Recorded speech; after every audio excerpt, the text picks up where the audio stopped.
را. یمنون علیک ان اسلموا قل لا تمنوا علی اسلامکم بل الله یمن علیکم ان هداکم للایمان. الله سبحانه و تعالی ای رسول الله اونا بر تو منت میگذارن که ما مسلمان شدیم؟ عجب. قل لا تمنوا علی اسلامکم، در سر سفره رب العالمین باید بر سر الله منت داشته باشید. یه لحظه با دقت و زوم و تمرکز خاص با آیه دقت کنید و به این مشکلی که در جامعه وجود داره به خصوص در قشر جوان. هفته گذشته اینقدر ناراحت، اینقدر پریشان، گلای من چی شده؟ خب من دیگه خلاص، من قهرم، من از چند وقت نماز خوندن رو رها کردم. چرا؟ چی شده؟ خب من یک مدتی نماز میخوندم، دعا میکردم پیروز بشه صدر جدول بیاد به اون تیم باختیم. واقعا یه لحظه مثل شما منم خندیدم، ولی در عمق وجودم دردی رو احساس کردم که اولا ببین این دعای این جوان، خواسته این جوان به قول خودش در تهجدها نیمه شبها از الله چی هست؟ که فلان تیم برنده بشه. خب تو رو زننه، به تو چی میرسه؟ یعنی انسان اینقدر کوچولو، اینقدر کم ظرفیت، اینقدر کم جنبه که یعنی در شبانگاه بلند بشه سر به سجده که فلان تیم ببره. انسان اگر از خدای متعال کل این دنیا را بخواد، به نظر من خیلی کوچک هست. اگر از خدا حتی بهشت رو بخواد، به نظر من خیلی قیمت خودش را و قیمت سجده های خودش را کم گفت. قیمت سجده های من و تو بهشت نیست. نخواهم این جهان و آن جهان را. اینها کی بودن؟ اینها چی بودن؟ اقبال لاهوری یک جوان تحصیل کرده دنیای غربه، وقتی در سجده با الله گفتگو می نشیند میگه نخواهم این جهان و آن جهان را. من نه تنها این دنیا نمیتونه منو اشباع کنه، این دنیا نمیتونه منو به لذت‌های واقعی برسونه، بلکه بهشت پای الله نمیتونه منو اشباع و ارضا کنه. این چقدر وسیع شده، این چقدر بزرگ شده، این چقدر رشد کرده، این چقدر اتصال خودش رو به رب العالمین قوی کرده. نخواهم این جهان و آن جهان را، مرا این بس که دانم رمز جان را. چی بخوای؟ سجودی ده که از سوز و سرورش به وجد آرم زمین و آسمان. اون سجده های شبانگاهی یا رب العالمین به خدا از نعمت های بهشتی برای من هم لذت بخشتر و هم ارزشتر. اینها بودن معنای سجده رو میفهمیدن. یکی از این جهت تأسف خوردم و دوم این که یک جوان چقدر باید از تعالیم روح بخش دین فاصله گرفته باشه که مثلا چند روزی نماز خونده و یک خواسته ای از بهش گفتم آیا پروردگار عالم نعمت هوش و حافظه رو ازت گرفت؟ آیا حافظه تو کم شده؟ آیا رزق روزی تو کم شده؟ آیا جمال تو؟ آیا سلامتی تو؟ آیا جوانی تو؟ میبینی بعد باخت فلان فیلم اون فلان تیم رو که اونم باز حتما صلاحی است که ما نمیدونیم صلاح کار کجاست. ولا تمنن تستكثر، با عبادت خودت بر الله منت نذار. عجیبه، مثل این میمونه که یک نفر ما رو دعوت بکنه، تازه حتی این مثال هم خیلی کوچکه، اصلا نمیشه در قالب مثال گفت، ولی و تلک الامثال نضربها للناس وما يعقلها الا العالمون. الله میفرماید یه نفر سفره پهن کرده، شما رو دعوت کرده، انواع خوراکی ها رو، انواع پذیرش ها رو، انواع پذیرایی ها رو و نهایتا آخرش به هر یک شما هدیه هم داده. بعد شما آخر کار منت بذار رو سرش که دیدی اومدم دیگه ها، حواست باشه من اومدم، نون شما رو خوردم. عجب، تو آمدی استفاده کردی، منت روی اون میذاری؟ نماز استفاده کردن از سفره رحمات الهی است. سجده ها در واقع استفاده کردن و بهره‌گیری از سفره و خوان ضیافت الهی است. تو چی رو داری به رخ الله میکشی؟ پادشاهی اگر وزیری، سفیری، خدمتگزاری رو به کار میگیرد، آیا اون وزیر و سفیر افتخار میکنه و تشکر میکنه که به او عنایت کرده، یا نه منت میزنه جناب پادشاه ببین من وزیر شدم، من وزارت آموزش پرورش رو قبول کردم، من وزارت فلان رو قبول کردم؟ هیچ کس هم چه کار نمیکنه، بلکه چقدر به خودش میباله و میناله و خوشحال میشه و از صمیم قلب تشکر میکنه که من رو برای فلان پست و برای فلان خدمت منو قبول کرد. من نمیدونم چرا در عرصه دین اینجوریم، سری منت میذاریم کار ما رو بزرگ. 2 رکعت نماز روزانه 1440 دقیقه الله در بانک عمر ما واریز میکنه.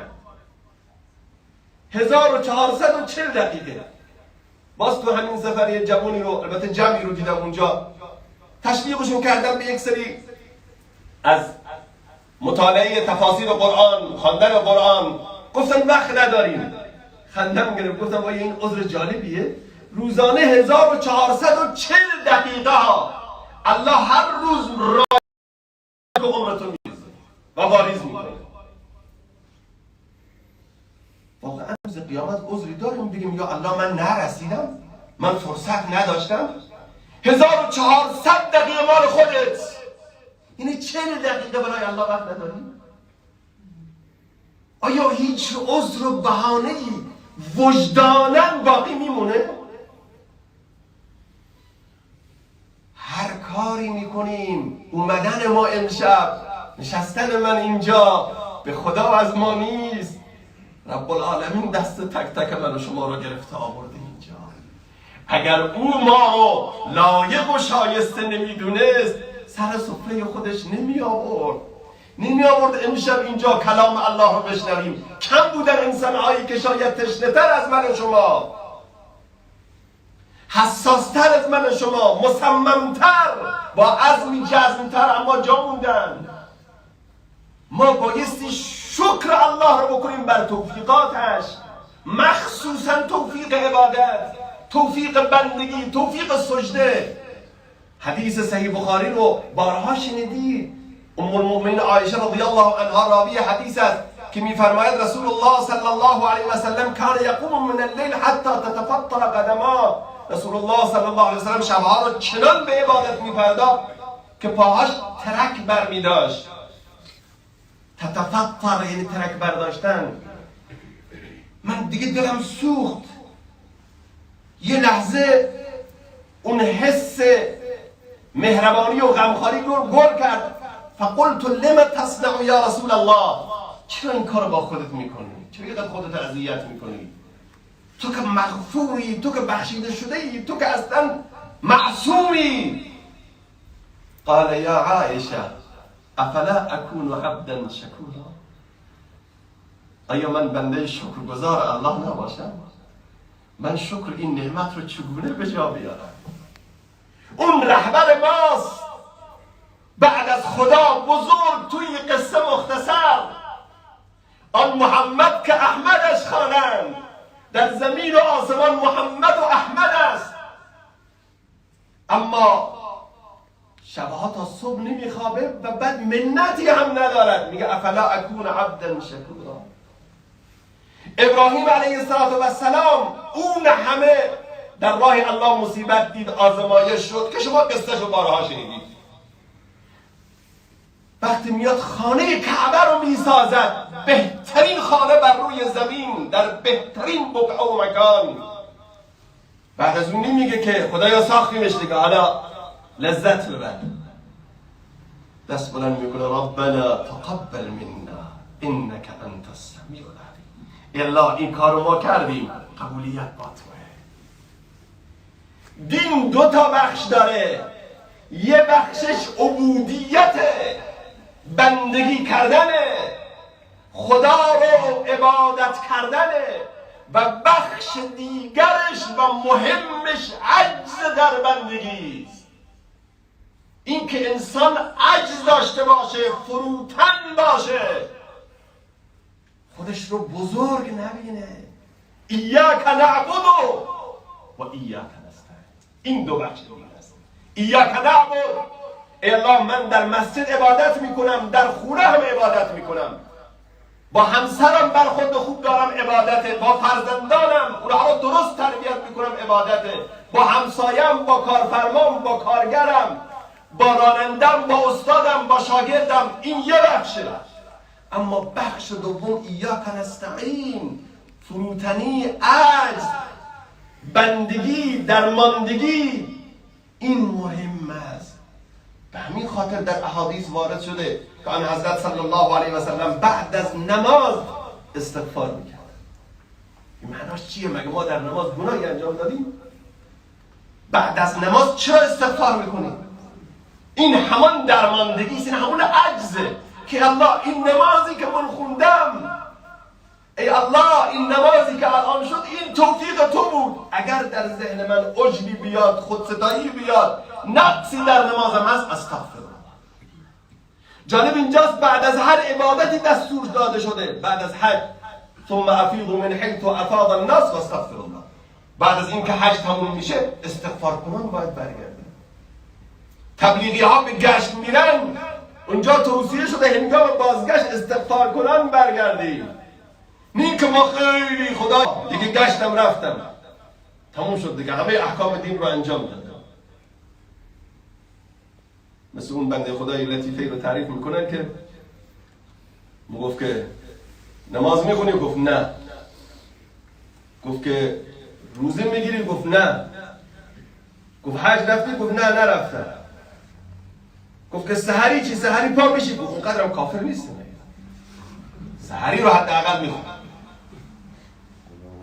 استغفار کنان باید برگردیم.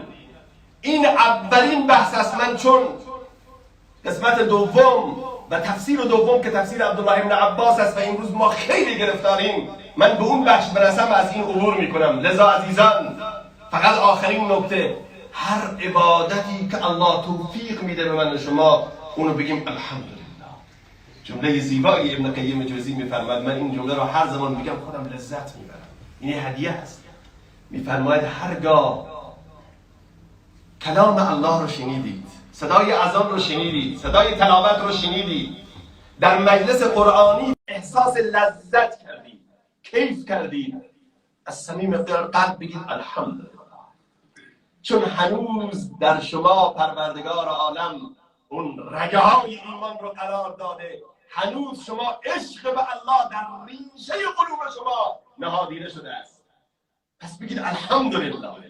اما اگر هرگاه در مجلسی نشستید که اونجا از الله گفته میشد، در دلتون یک مقداری انزجار آمد، گرفتگی آمد، زودتر تموم بشه برم، صدای اذان اومد اعصابت خورد شد چه خبره، صدای تلاوت قرآن اذیتت کرد، حتما بر خودت متاسف باش و برای درمان بلند ولا تمنن تستکثر. به همین خاطر حافظ شیرازی، این عارف نامآور ایران، چه قشنگ میفرماید المنت لله که در میکده باز است.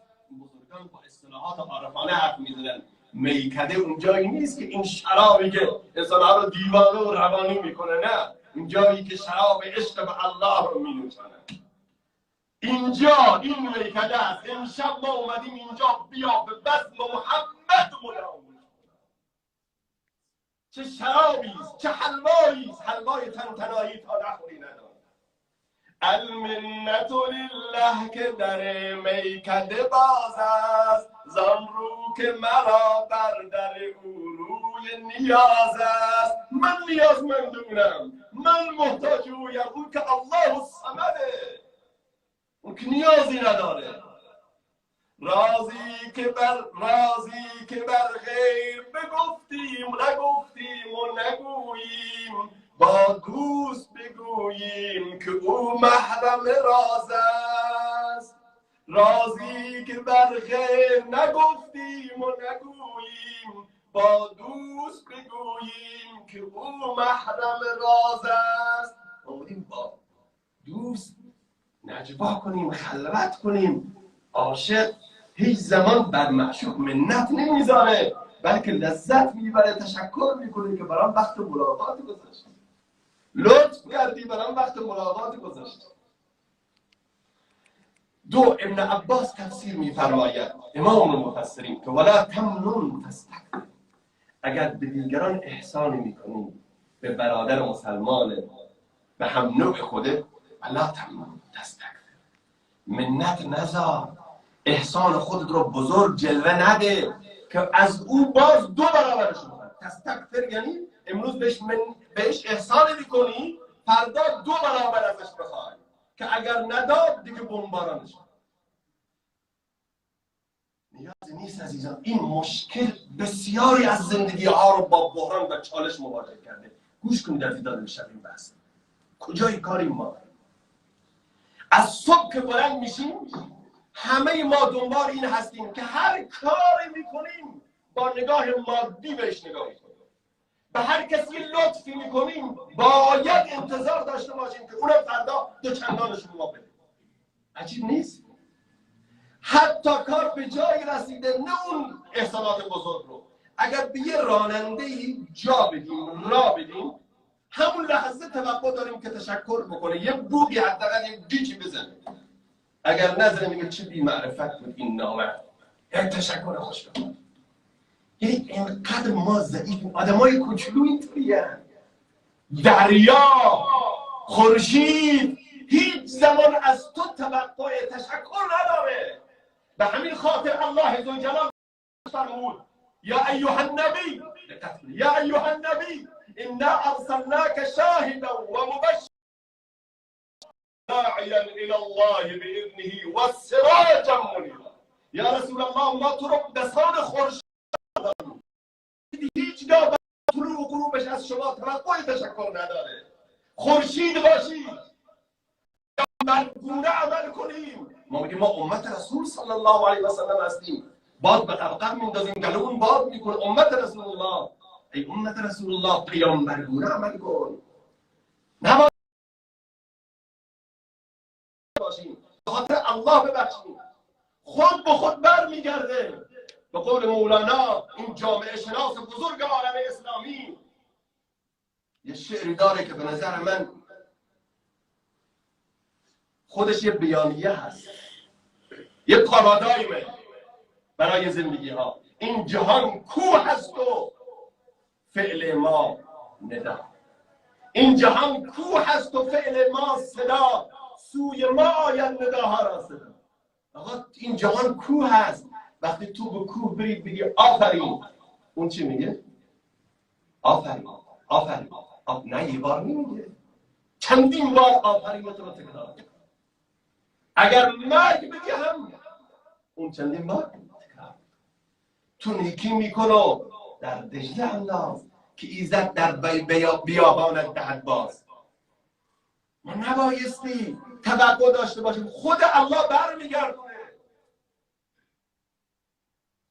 توی فضای مجازی یک مطلبی رو میبینن، یک قصه خیالی رو باز نشر میکنن، اما عمل نیست. موسی گونه باشیم. آمد به دختران شعیب کمک کرد، فسقا لهما، آب داد براشون، به گوسفنداشون، ثم تولی الی الظل، حتی منتظر نمون که اونها یه تشکر کنن. جوان مرد یعنی این، مرد یعنی این. در قرآن هر کجا کلمه رجل آمده به معنای مرد یعنی ذکر و مذکر نیست. رجل در قرآن به معنای جوان مرد، و جاء من اقصى المدینه الرجل، جوان مرد. جوان مرد به کسی میگن که جوان مردی و فتوت داشته باشه. فسقا لهما، کمکشون کن، ثم تولی الی الظل، بعد برو راه خودتو بگی. الله اون پازلچین حقیقی، اون بازیگر واقعی، اون ناظر حقیقی، خودش پازل ها رو روی هم قرار میده. دختران شعیب میرن پیش شعیب و اونها رو دو مرتبه میفرسته که تشکر کنه. ولا تمنن تستكثر. پس منت گذاشتن رو از زندگی خودمون حذف کنیم. الله ذوالجلال در قرآن برای قبولیت انسان، اعمال انسان ها دو تا شرط گذاشته. دو تا شرط در اعمال ما باشه، اعمال قبول شده است. هر عمل. عجیبه ها. دو تا شرط باشه، عمل ما قبول الله است. یک، در اعمال ما اخلاص باشه، للهیت باشه. دو، اون عمل صالح باشه، عمل درست باشه.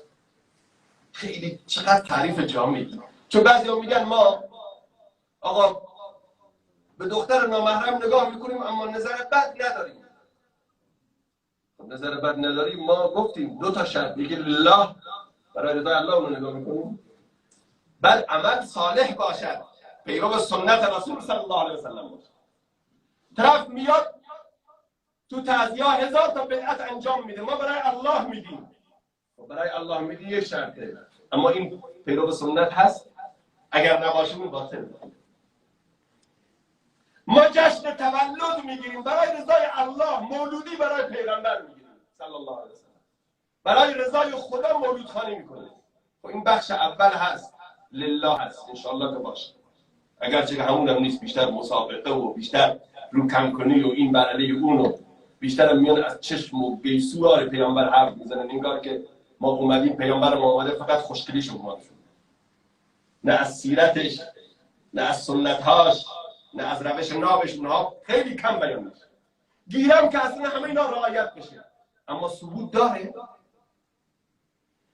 هر عمل این دو شرط رو داشته باشه قبول است، اما قرآن میفرماید اگر بعد از که قبول شد ها، عمل وقت قبول شد رفته دیگه، ولی منت برای اینکه عمل قبول بشه باطل بود. یا ایها الذین آمنوا لا تبطلوا صدقاتکم بالمن والأذى. ای کسانی که ایمان آوردید، اعمالی که قبول الله قرار گرفته، هم اخلاص بوده، للهیت بوده، هم پیروی از سنت، ولی وقتی منت میذاری اون باطل کرد. چون مثال قشنگی میزنه الله سبحان الله، فمثله كمثل صفوان عليه تراب فاصابه وابل فتركه صفا. فدای تو بشم یا رب العالمین. چقدر قشنگ با ما حرف میزنی، چقدر راحت حرف میزنی و چقدر ما حرفاتو بد میگیریم، بد میفهمیم، بد ترجمه کردیم. میگه مثالش میدونی مثل چیه؟ مثل یک زمینی است که همه شرایط رویش رو داره، خاک هست، آفتاب هست، باران هم هست، ولی که هیچی نمی روید. چرا؟ چون همه این کشت زراعت روی سنگ سفتی قرار گرفته. کمثل صفوان، سنگ سفت، علیه تراب، خاک هست، فاصابه وابل، باران میاد، اما چون سنگ قساوت داره محل رشد نیست، بلکه فترکه صلدا، همه چیز رو از بین میبره، انرژی رو از بین میبره، خاک رو از بین میبره. الله میفرماید کسی کار خیر میکنه، همه شرایط مهیاست برای قبولیت، همه شرایط آماده است، اما وقتی منت میگذاره این انسان قسی القلب. به تعبیر قرآن کسی که منت میذاره این قساوت قلب داره. نبایستی اینطور باشه. حضرت طلحة بن عبدالرحمن یکی از بزرگان ماست، عجیبه، از سخاوتمندترین افراد زمان خودش هست. یه خانومی داشت مرتب سر این منت میکرد، از این خانومای پرغروی نقنقوی امروزی از اینا داشت. میامد این بنده خدا براش فرق نمیکرد، هر کس میامد اکرام میکرد، اعزاز میکرد. در سخاوتمندی ید طولایی داشت، یگانه زمان خودش بود. یه روز خانومش اومد شروع کرد گفت که این چه قوم خویشایی تو داری؟ این چه زندگی ما داریم؟ این قوم، این برادر، این خواهر، این همسایه تو هست، وقتی که داری همه دور بر تو هست، میان دور بر، میشینن، میریزن، میپاشن، میخورن. هر خیلی از خانم‌های امروزی هم هست. ببین چقدر ریخت و پاش، محفل تو گرمه، دوره بر تو ماشاءالله، اینا ماشاءالله مهمان داری، دوست داری، رفیق داری. ولی وقتی که ما فقیر میشیم، نادار میشیم، نداریم، فرار میکنیم، تو رو ول میکنه. اینا قوم خویشن، ولشون کن. جوابش میکن سبحان الله. اینهایی که با الله متصلن، خدا صفات خدایی به خودشون، نه به اون صفات الله کسی نمیرسه، لیس کمثله شیء، ولی بوی خدایی گرفتن. گفت والله، این کلام شد، والله هذا من کرم اخلاق. به خدا ایزن این از اخلاق خوب اونهاست، این از رأفت و رحمت اونهاست که یأتوننا حال قدرتنا علی اکرامهم. وقتی ما میتونیم از اونها پذیرایی کنیم پیش ما میاد، ما قدرت داریم میتونیم از اونها پذیرایی کنیم، اونجا میان خوبه. وقتی که ما عاجزیم و نمیتونیم پذیرایی بکنیم به خاطر اینکه خجالت زده نشه پیش ما نیم. اگر دیدگاه این بشود دنیا گلستان است. اگر ما امروز نگاه کنیم شاگرد نسبت به استاد بی‌وفایی میکند، اون سر شلوغه نرسیده حتما، نه که اون رو ما بر بی‌وفایی حمل میکنیم و 100 تا انگم بزنیم. دیدی؟ اینو من بزرگ کردم، اینو من به اینجا رسوندم، این چیزی نداشت اصلا. میدونی این یک بمبه که منفجر میکنه کوههای اجر و ثواب رو.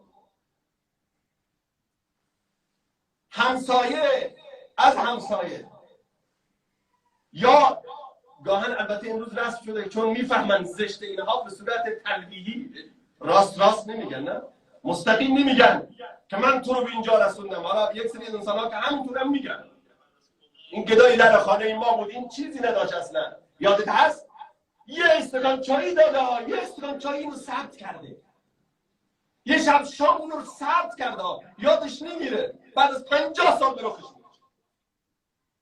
چه انسانهای عقده‌ای. یا گاهن از اون بدتر که الان دیگه در قالب دین منت میذارن، تو سریع نمیگن، نه این دیگه به نظر من وحشتناک‌تره.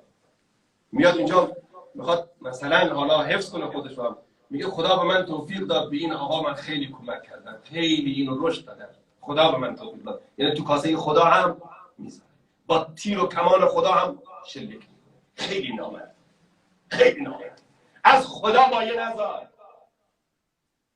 به نام خدا بر کسی منت نذار.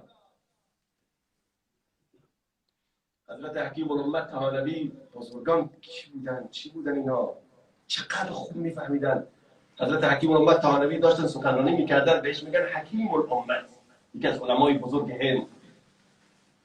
داشت سخنرانی میکرد، در اثنای سخنرانی یه لحظه گفت که امروز میخوام به شما یه چیزی بگم که تا به حال نشنیدی و در آینده هم نخواهید شنید. یه جمله میخوام بگم تا به حال نشنیدید و در آینده هم از کسی نخواهید شنید. این به عنوان تحدیث به نعمت الله میگم، شکر نعمت الله. در همین هنگام سکوت کرد، پشت منبر سکوت کرد. بعد استغفر الله استغفر الله استغفر الله شروع کرد به استغفار کردن، شروع کرد به مراقبه، ارتباط با الله. بعد از دقایقی صبر رو بلند کرد، گفت عزیزان من از الله عذر میخوام. این چی بود من گفتم؟ من به بهانه تحدیث به نعمت الله، به بهانه ای که دارم نعمت الله رو بیان میکنم، من غرور کردم، من منت گذاشتم رو سرشون. و همینجا چون گناه رو در علنی انجام دادم، گناه رو در جمع انجام دادم، در جمع هم از الله تو استغفار کردم که توبت العالیه و توبت السر بالسر. این قاعده است، اگر گناهی در مخفیانه انجام دادی، گناهی رو مخفیانه انجام دادی، مخفیانه از الله عذر کنی. لازم نیست تو جمع داد بکشی. این دین ماست، این منطق ماست. مسیحیت میگه نه، میگه بیا تو جمع داد بکش، اعتراف کن، پیش کشیش و پیش پاپ و فلان، به اونجا اقرار کن، اعتراف کن که چی کردی، چه زشتی‌هایی به بار آوردی. اما دین ما نه، لا یحب الله الجهر بالسوء. اگر گناهی در خفی انجام دادی، در خفی تو لزومی نداره تو جمع رو بیان کنی. فدای تو بشم یا رب. چقدر آبروی ما انسان ها، چقدر به ماها نظر لطف داریم، ما چقدر بی‌وفاییم. ما اینطور داریم منت میزنیم، یعنی ظاهراً علنی نیست، سعی میکنیم تلویحاً. مثل اون یادم روز میخوام اون داماد بلوچ لطیفه قدیم میگفتم تو صحبت هم، دامادها یه شال مخصوص دور سرشون میکردن، یک لباس خاص داشتن که از دور شناخته بشه این داماد. مثلا کراوات و کت و این چیزا نبود. یه داماد مسکین بیچاره مادر مرده همین شالو نداشت. آمد مثلا به فلانی گفت که جناب مولوی مثلا شما یک یا جناب آل مولوی رو نگیم فردا باز جناب فلانی یه شال به من بده قرضی. گفت باشه این شال به خدمت شما، شال دامادی من پارسال داماد شدم، شالم دست من خودم. حرکت کردن تو مسیر که میرفتن، اون زمان میامدن برای عروسی و حالا عروسکشون با شطور و اینها بود. بعد یه قافله آمد برای شرکت در عروسی و برای تبریکگویی. گفتن که کو داماد کجاست؟ همین صاحب شال فوراً گفت آقا داماد اینه، ولی شال مال من. این بنده خدا ناراحت شد، گفت مرد حسابی یک شال دادی بیا همین شال مال خودت، این چیه آبروی مال خودت؟ گفت نه اشتباه کردم دیگه نمیگم مثلا حالا یک چیزی گفته شد. گفت باش. رفتن جلوتر یه کاروان دیگه اومد گفت داماد کو؟ فوراً صاحب شال گفت بابا داماد اینه، شالم مال خودش. بنده خدا گفت بابا این که همون شد، تو حرف تو عوض کردی، لحن تو عوض کردی، بیا ما بیزار از این شال بابا، از این دامادی بیزاری با این وضعیتی که تو به جا آوردی. گفت نه به خدا کار ندارم دیگه، اگه من حرفی از شال زدم آقا هیچ. رفتن جلوتر کاروان دیگه آمد گفت آقا داماد. صاحب شال گفت داماد اینه، به شال من کاری ندارم. دقیقاً ما امروز منت گذاشتن ما همینطوریست. میگه منت نباشه ها، میخوام منت بذاره، نه قشنگ میدان رو مسطح و آماده میکنه، رگبار رو تنظیم میکنه، اون یک مرتبه که فجأتا حمله میکنه، ولی این بیچاره رو خبر میکنه و میگه میخوام رگبارت کنم. منت نباشه ها، ولی من خیلی به تو لطف کردم، فلان دادگاه کار دیگه بود، اگه نبودم الان باید موحد بزدن دونا سفید باشه. یعنی تو این عمل خودت رو قرآن میگه باطل هباء منثورا. بگذریم از این جریان که این بیماری و ویروس چنان قوی شده که اومده تو خونه ها و بعضی ها، این قسمت رو گوش بدید، بعضی ها رو بچه هاشون منت میزنن. عجیب.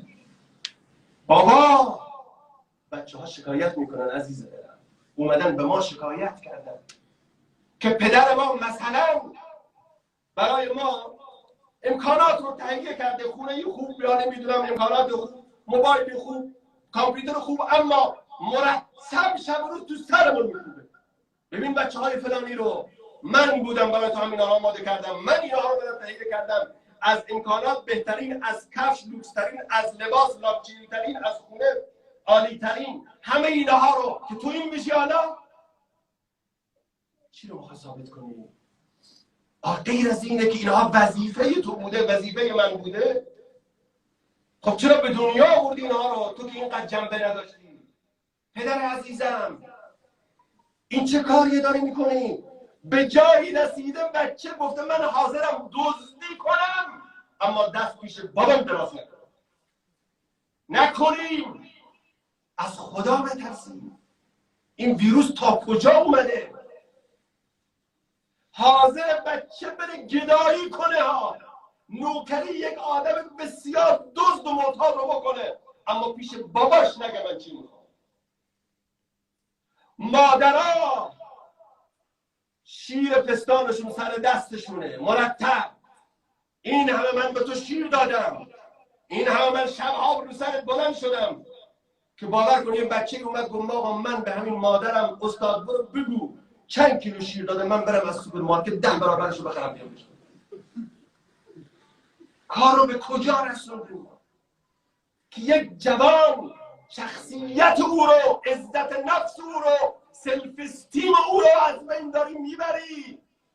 به لحاظ روانشناسی این فرد یک فرد مضمحل و از هم پاشیده و مذبذب و منفعل بار میاد، از خودش استقلال شخصی نخواهد داشت در آینده. مقصر هم من و توییم.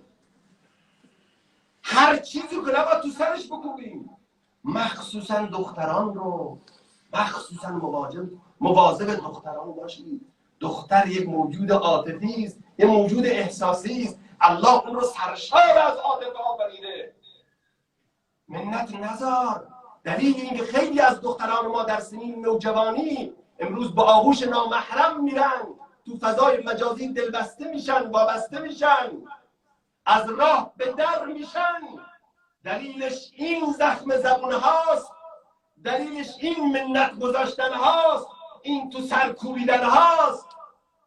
مادر من، پدر من، رسول الله صلی الله علیه و سلم در حدیثی که امام احمد آورده گوش بده چه میفرماید؟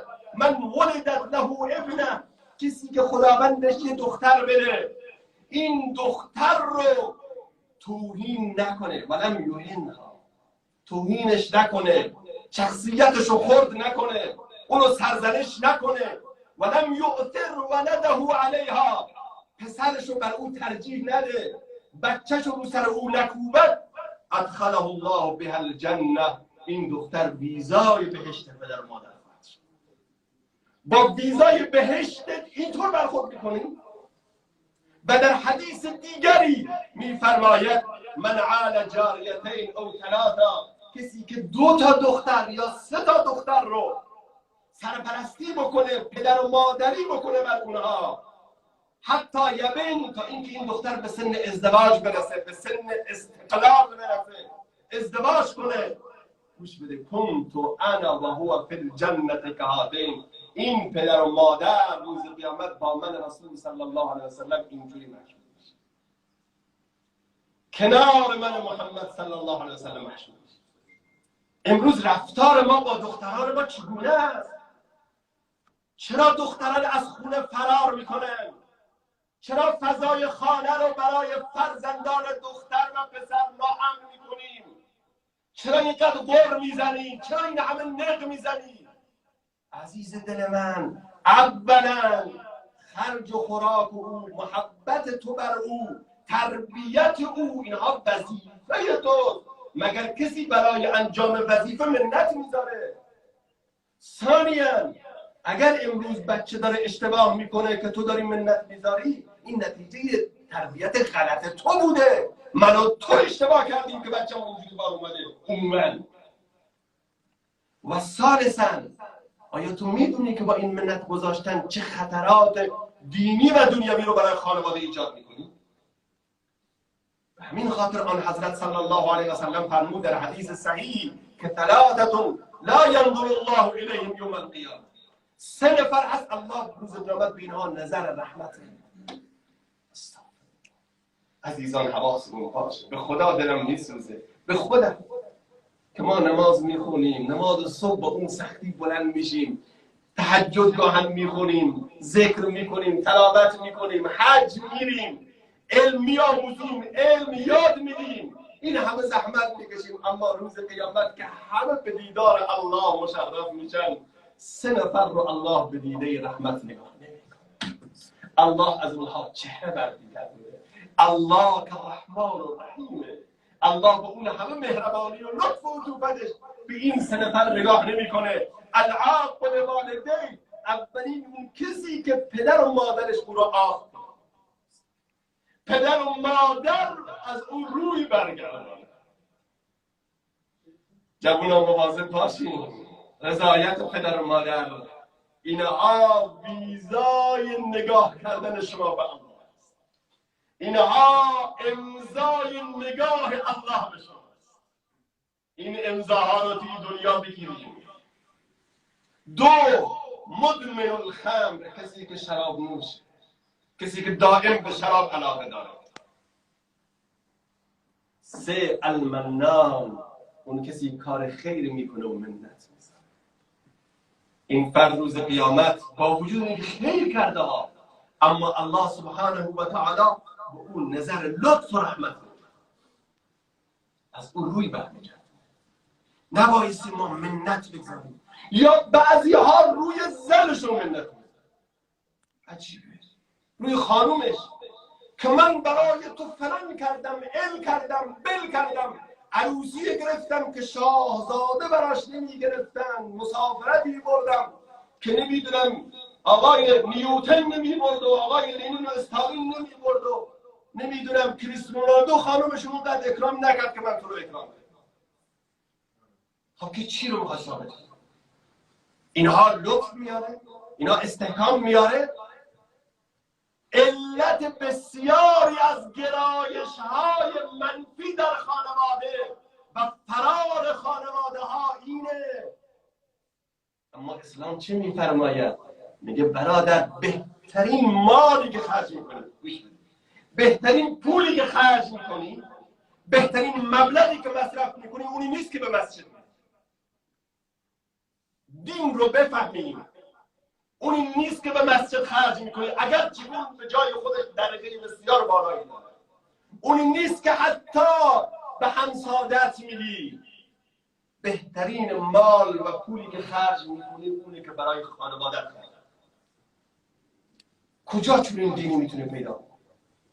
آن حضرت صلی الله علیه و سلم میفرماید اگر لقمه‌ای در دهان زنت قرار میدی، یه لقمه با دست بر میداری اون لقمه رو تو دهان زنت میذاری، این برای تو اجر و صدقه و ثواب است. اگر ما این کارا رو بکنیم، زیزی گلو و زنزبیل و زیزی و هزار تا، اما نمیدونیم که همین چقدر روابط خانواده رو استحکام میدن، روابط خانواده رو قوی میکنن. لذا عزیز من، امام زین العابدین رحمت الله علیه جمله زیبا، یک دعایی در دعاهاش داره، میگه یا الله و اجر للناس علی یدی الخیر، ای الله خیر رو به وسیله من به مردم برسون، من رو منبع خیر و برکت و رشد و تعالی و ترقی قرار بده، ولی ولا تلحقه بالمنه، با منت گذاشتن رو باطل نکن، من توفیق نده که منت بزنم. به این خاطر است که بزرگان شعرای ما چه قشنگ میفرماید تو را نیست منت ز روی قیاس، خداوند را من و فضل و سپاس. اگر تو توفیق پیدا کردی از جانب الله است که در کار خیرت به خدمت بداشت. هر زمان کار خیری میکنیم، حالا من درمانشو میگم چجوری ما درمانش کنیم، مریضی رو مطرح کردیم، میگه که در کار خیرت به خدمت بداشت، نه چون دیگرانت معطل گذاشت. همه کس به میدان کوشش روند، همه میرن تلاش کنن، ولی گوی بخشش به هر کس ندن. تو حاصل نکردی به کوشش بهشت، تو حاصل نکردی به کوشش بهشت، خدا در تو خوی بهشتی بهشت. این خصلت رو الله در تو هست. اما آخرین جمله این که ما چگونه درمان کنیم اگر هست زیر بنای منت گذاشتن سه تا خصلت بده. کسی که منت میذاره هم بخیله، هم طماع داره، هم آدم خودناباوری، خودشو باور نداره، دچار مشکل سلف استیم است به اصطلاح امروزی. طمع داره، بخیله و عزت نفس نداره، میخواد با منت گذاشتن خودشو بیاره. راه درمانش بسیار ساده است. از همین امشب ما فکر کنیم که الله سبحانه و تعالی هر کسی که به ما مراجعه میکنه، چه در عرصه مال، چه در عرصه علم، چه در عرصه اداره، چه مشکل، هر مشکلی، چه مشکل علمی، اداری، خانوادگی، هر چی، اون رو سفیر الله بدونیم که الله اون رو فرستاده است تا علم ما مصرف شود، تا زبان ما درست مصرف بشه، تا مال ما درست مصرف بشه، دستان او رو دستان الله ببینیم. اون سفیر خداست. اگر اون نباشه و نیاد، ما علم ما رو به کی بدیم؟ من بر شما چه منتی داشته باشم؟ به خدا قسم میخورم که خیلی ممنون شما هستم، از تک تک شما تشکر میکنم. دوست دارم پیشانی تک تک شما رو ببوسم. الله میدونه این حرف دل منه. چرا؟ چون اگر شما نباشید ما علم ما رو به کی بدیم؟ این بیان ها رو برای کی بکنیم؟ دست شما رو باید ببوسیم. این وظیفه است، چون شما قاصدان اللهی. اگر غیر از این فکر بکنم خطرناکه. اگر کسی امروز مشکل مالی داره پیشتون میاد، اون رو الله فرستاده چون در تو لیاقت دیده، چون تو رو مفید احساس کرده. خودتو بی‌فایده نکن. اگر امروز مشکل اداریه که توسط تو حل میشه، اون سفیر الله هست. اینجوری فکر مطمئن باش، به زودی یک انسان قوی خواهید شد مثل حضرت رسول صلی الله علیه و سلم که بدون منت می‌باشد. لذا دوستان عزیز، برای اینکه این خصلت‌های خوب در ما بیاد و ما نه در عرصه عبادت منت بذاریم نه در عرصه زندگی. برای یک انسان ایدئال بشیم، یک انسان سپاسگزاری بشیم، یک انسان حمد و شکرگزاری بشیم، دعای هفته، این هفته رو یه دعای ویژه قرار میدم. دعا رو میدونید چی هست؟ یکی دعا، این دعایی است که روزی یکی از اصحاب رسول صلی الله علیه و سلم، روزی یکی از بزرگان، یکی از کسانی که اهل دلن، این دعا رو خوند. فرشته ها حیران موندن که چقدر برای این اجر و ثواب بنویسن. قلم ها در دست موندن که اجر و ثواب این ذکر چقدر است. حیران شدن. احتار الملائکه در حدیث اومده. حیران شدن چه بنویسن؟ چقدر براش اجر بنویسن؟ گفتن یا رب این کلمه رو این گفت، چقدر اجر و ثواب بنویسیم؟ از گمان و وهم و خیال ما خارجه. الله عزوجل فرمود ای فرشتگان من، شما فقط خود عین اون کلمات رو بنویسید تو کارنامه اعمالش، چون پاداش این کلمات رو فقط خود من میتونم. این کلمات چی هست؟ یا رب لك الحمد كما ينبغي لجلال وجهك ولعظيم سلطانك. تکرار کنید. یا رب لك الحمد كما ينبغي لجلال وجهك ولعظيم سلطانك. بسیار ساده است عزیزان، بسیار ساده است. این روزی حداقل 3 مرتبه صبح 3 مرتبه شام بگید، با این حس شکرگزاری رو ببرید بالا. یعنی ای پروردگارا لک الحمد، حمد و سپاس برای تو اونقدر هست که تو لایق، اونقدر که تو شایسته و سزاوار هستی، من نمیدونم چقدر است. خدا چقدر سزاوار حمد است، از توان بشر خارج است. ای برتر از خیال و قیاس و گمان و وهم، و از هرچه گفته ایم و خوانده اند و شنیده ایم، دفتر تمام گشت به پایان رسید عمر، ما همچنان در اول وصف تمام. دوستانی که انشاءالله حاضرند، هم در فضای مجازی، هم عزیزانی که امشب ماشاءالله جمعیت زیاد اومدن، 3 مرتبه صبح 3 مرتبه شب انشاءالله اینو ذکر رو تکرار کنن، دستا رو برن بالا انشاءالله. جلسه آینده همه دستا اینجوری برن بالا انشاءالله. الله سبحانه و تعالی جزای خیر و همه شما عنایت بفرماید. هفته گذشته هفته ذکر چی بود عزیزان؟ کیا بود؟ ماشاءالله دستا بنده بوده، 2 تا دست بلند کردن. ماشاءالله ماشاءالله. انشاءالله که الله قبول بکند. خداوند انشاءالله که این کلاس و این جلسه رو و این جلسات رو انشاءالله باعث رشد و ترقی و تحول در زندگی ها قرار بده. انشاءالله دوستان قول بدن عمل کنن انشاءالله. منتگذاری از خانواده حذف کنید، از بچه‌ها حذف کنیم، از زن بر مرد، مرد بر زن حذف کنیم، از زندگیمون حذف کنیم. انشاءالله هفته آینده بیایم 6مین انشاءالله راهکار رو چقدر دیدیم دوستان؟ 1 کلمه، چقدر محتوا، چقدر عالی، چقدر تو زندگی ها کارساز این فرمول. و انشاءالله 6مین فرمول رو هم جلسه بعد انشاءالله خدمت شما عزیزان خواهیم گفت. انشاءالله تقاضای دعا زیاد شده، مریض داریم، کسانی از دنیا رفتن و انشاءالله همه عزیزان با زانوی ادب بشینیم و این لحظه مستگیری است، لحظه پاداشگیری است. این لحظه اون لحظه است که فرشته ها دور تا دور اینجا احاطه میکنن و با من و شما آمین میگن. مهم نیست بر زبان من چه جاری میشه، ولی مهم اینه که دلها چقدر عجز و نیاز دارن انشاءالله. الحمد لله رب العالمين والعاقبة للمتقين والصلاة والسلام على أشرف الأنبياء والمرسلين سيدنا ومولانا محمد وعلى آله وصحبه أجمعين. درود ابراهیم رو با من تکرار کنید. اللهم صل على محمد وعلى آل محمد كما صليت على إبراهيم وعلى آل إبراهيم إنك حميد مجيد. اللهم بارك على محمد وعلى آل محمد كما باركت على إبراهيم وعلى آل إبراهيم إنك حميد مجيد. ربنا ظلمنا أنفسنا وإن لم تغفر لنا وترحمنا لنكونن من الخاسرين.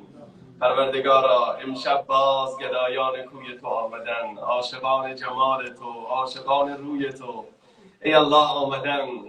پروردگارا ای الله، هر کس در این دنیا معشوقی داشته باشد، محبوبی داشته باشد، به امید دیدن او می رود، به امید این که او رو ببیند، از لطف و رحمت او برخوردار شود. ای الله، ما عاشقان کوی توییم. امشب ما نیومدیم، ما رو تو آوردی. دست تک تک ما رو تو گرفتی آوردی. اگر تو به ما نظر خیر نداشتی، اگر تو ما رو دوست نداشتی، الله ما رو به خانه خودت دعوت نمی‌کردی. الله این جمله چقدر امید بخشه، این جمله واقعیته. چون تو دنیا هم اگر کسی رو دوست نداشته باشد به خانه خودش دعوت نمی‌کند. کسی از کسی بدش بیاد او رو به خونش دعوت نمی‌کند، بلکه راهشو کج می‌کند، تلفنشو جواب نمیده، اگر زنگ بزنه یه جوری او رو سر کار میذاره، گوشیشو جواب نمیده. برای الله ذات تو قسم می‌خورم که تو تک تک افراد تو این جلسه رو دوست داشتی، چون کسی اینا رو دعوت نکرده، کسی برای اینا اینجا پذیرایی آماده نکرده، حتی یک جرعه آب ما به اینها ندادیم، کسی اینجا جرعه آب به کسی نمیده. یه چیز باعث شده ما اومدیم اونجا و اون اینه که صاحب خانه به ما اجازه داده، چون او ما رو خواسته، چون تو ما رو خواستی، چون تو به ما نظر لطف داری، چون تو ما رو مهمان کردی، چون تو امشب میزبانی، ما مهمانی. و الله در رسم ما زمینی ها اینجوری است که مهمان از صاحب خانه هر چی بخواد نه نمیگه، تا جایی که در توان باشه سعی میکنه خواسته مهمان رو برآورده کنه. خونه رو اگر گرمه براش خنک کنه، اگر سرده ملایم کنه، زیر پاشو نرم و گرم کنه، خواسته هاشو برآورده کنه، بهترین غذا رو سر سفره پیچینه هر چی که داره. اذا ما که بندگان ضعیف و ناتوانی هستیم، تو که ولله خزائن السماوات والارض، تمام خزائن زمین و آسمان دست توه پروردگار. و ما امشب نه غذایی میخوایم، نه تکیهگاهی، نه فضای گرم و سرد برای ما مهم نیست، حتی یه جرعه آب ننوشیدن. ای الله این مهمانان تو امشب از تو فقط تو را میخوان. یا الله ما گدای کوی توییم، هر کسی در این دنیا چیزی میخواد، هر کسی یه آرزویی داره، هر کسی یه خواسته ای داره، هر کسی یه مطلوب و یه محبوب و یه مقصودی داره. ای الله مطلوب ما تویی، محبوب ما تویی، مقصود ما تویی، به خدا مقصود تویی. کعبه و بطنان بهار، این کلاس بهار است. خیلی ها فقط این شبها میگن که با تو دست دل کنن، خیلی ها دلشون گرفته و زنگار وسیعت پریشانشون کرده. این شبها میگن که آب رحمت بباشی، زنگار از دل بیرون کنن. ای الله تو دنبال بهانه میگردی، ای الله بهانه گیران آمدن، ما بهانه ای یا الله اومدیم امشب به بهانه کلاس تفسیر، امشب دست در دستان تو بذاریم. یا الله دنیا پر از فساده، جوانها را به هر طرف میکشد میبرد. ای الله از درون خانه، از اتاق خواب بچه های ما را میکشد و میدوزد. ای الله اومدیم پیش تو، ای الله زورمان نمیرسد، از توان ما خارجه، دختر جوان از خانه فراری. ای الله پسر جوان تو قابل کنترل نیست، به حرف پدر و مادر نیست. یا ربا چه کنیم؟ منفعل شدیم، پریشان و مضطرب شدیم. یا ربا تو کمکمان کن، یا الله تو کمکمان کن. یا الله زندگی های امروز دچار بحران شده، خیلی از ما نمیتونیم اداره کنیم، اداره زندگی ها سخت شده، مسائل اقتصادی فشار آورده، مسائل کاری فشار آورده، همه این فشارها به جای خودش که شیطان بر ما مسلط شده، حتی توفیق یک سجده در نیم شب از ما گرفته شده. ای الله گذشته اگر کسی دلش درد میگرفت، اگر پریشان میشد، سر به سجده میرفت، زنجیر میزد، گریه میکرد، پیش تو ای الله درد میکرد. ولی امروز ما به فضای مجازی پناه میبریم، ما سعی میکنیم با کسان دیگر این مشکل رو حل کنیم که بدتر میشود. یا رب خود زندگی ما را اداره بفرما. خودت ما رو از مشکلات رهایی بخش. ای الله، ای الله، اگر تو امروز به وسیله عبادتی بر تو منت گذاشتی باز میخوای. ما کی هستیم که بر تو منت بگذاریم؟ ای الله، ما گناه‌ها کی هستیم که بر خدای غنی منت بگذاریم؟ ای الله، ما غلامان و عبدها کی هستیم که بر مولا منت بگذاریم؟ پروردگارا، از لطف توست، از کرم توست، از رحمت توست، به ذات تو قسم میخورم که اگر دستا رو الان بلند کردیم و داریم درد کنیم، این دعا هم از توست، زیر هر لبیک ما یا رب توست. یا الله، زیر هر یا رب ما لبیک توست. اگر ما حتی بگیم یا الله، یا تو ما یاد دادی، چون ما دعا کردن رو هم بلد نیستیم، ما سجده کردن رو هم بلد نیستیم، ما خواستن رو هم بلد نیستیم. پروردگارا، تو به ما عنایت بفرما. ای الله، بعضیا تو اینجا مریض دارن، خبر دارم از راه دور آمدن، از شهرستان فقط شنیدن امشب اینجا دعا میشه، شنیدن جمعه شبها برای خیلی از مریضان دعا شده و شفا گرفتن. پروردگارا، ای الله، خواسته اینها رو برآورده فرما، ناامید از خانه‌ات بیرون نکن. الا دعای بندگان نیکت را در حق اونها قبول بفرما، شفای عاجل عنایت بفرما. ای الله، مریضان عالم اسلام رو شفای عنایت بفرما. دعای ویژه برای انفاقمون داریم. پروردگارا، امشب روح پدران و مادران ما رو شاد بفرما. ثواب این جلسه رو میبخشیم به روح پدران و مادران ما، الا و رفتگان ما. الا امشب قبر اونها رو پر نور بگردان. الا اگر خدای نکرده دچار عذاب قبر از اونها دور بفرما. به ویژه مرحوم حاج محمد باجزی رو که یکی از عزیزان این نمازخانه بوده، الله به جوار تو شتاب، الا در جوار بهترین نعمت‌هایت جا بده. همه عزیزانی که این روزهای اخیر از دنیا رفتن، الله به جوار رحمت‌هایت جا بده. ای الله، فرزندان ما را صالح بفرما. ای الله، فرزندان ما را سبب نور عزت اسلام قرار بده. ای الله، سبب عزت اسلام قرار بده.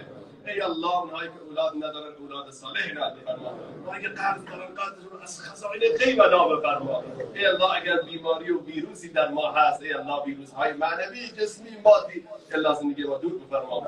و صلی الله وسلم علی خیر خلق محمد و علی آله و صحبه اجمعین. آمین آمین برحمتک یا ارحم الراحمین.